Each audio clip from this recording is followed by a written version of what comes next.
Ehab Zorgani, Libjan ta' 25 sena ġie kkundannat 12 sena u nofs ħabs u ordnat iħallas 22,000 fi spejjeż tal-qorti wara li wieġeb ħati li f'Settembru ta' 4 snin ilu darab 6 persuni f'attakk vjolenti f'Paċeville.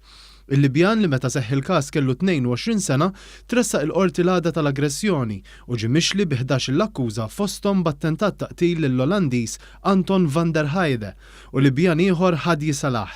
Huwa kien ġie mixli wkoll li kkawża ġrieħi gravi lil Malti Richard Gallia ta' 29 sena minn Kirkop u 3 persuni oħra. Dakinhar huwa ma kienx wieġeb ħati tal-akkużi kontrih.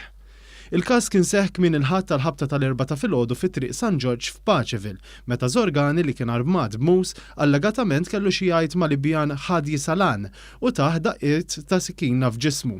Il-vittma kien ġara bosta feriti f'sidru u meslu anke il-pulmun.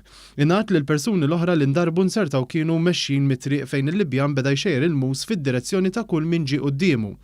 Fis-sentenza tagħha l-imħallef Consuelo Xeri Herrera qalet li l-Libjan ma laħaqx qatel lil xi ħadd minħabba l-effiċenza tat-tobba.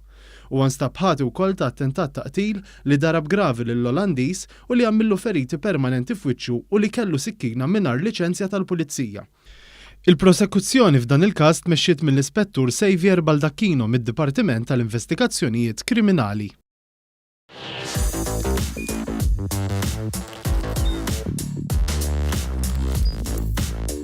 Idħol fuq one.com.mt u hemmhekk tista' tara l-programmi kollha li jxandru fuq One permezz ta' One Play.